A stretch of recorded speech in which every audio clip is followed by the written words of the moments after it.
Fellas, I don't know any other way to describe it, but this movie got me fucked up, man. It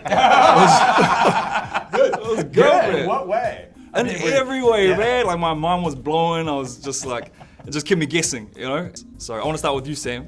Being the only brother in the core cast, you know, I automatically was rooting for you, right? Okay. So you tell me, what is it about these characters, you know, they're so hateful, yet they're so lovable? And Quentin has this really, really great affinity for drawing characters for me that happen to be extremely intelligent and capable and professional every time, you know, I dig inside these characters. I always find that these people know more about what's going on in their world than most of the other people around them. Well, you and the Hangman were my favorite characters, you know, I was cheering you both on. But I noticed when it comes to Quentin Tarantino movies, you and women just don't mix, right? Good for you, yeah. I have a problem with women in his movies. Yeah. I mean, Death Proof, right? I'm dealing with them, and they're always like they're my nemesis. Yeah. Yeah. For me, you know, it was really cool being able to watch it with the overture, the intermission with my program. That well, you're probably not used to that. How did you feel? Did you like it? I just thought it was cool. It was just a brand new experience.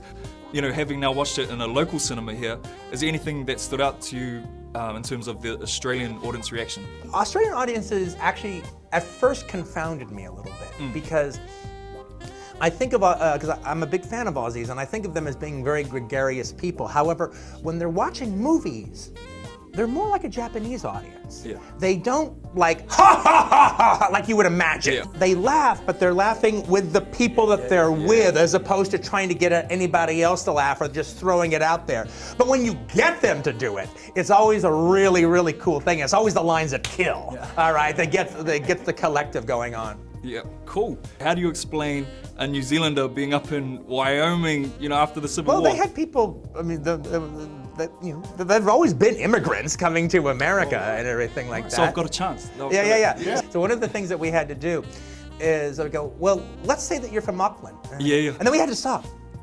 Was Auckland even there? Exactly. I was thinking that too. Was that a settlement back then? And so he's like, I'm not quite sure. You know?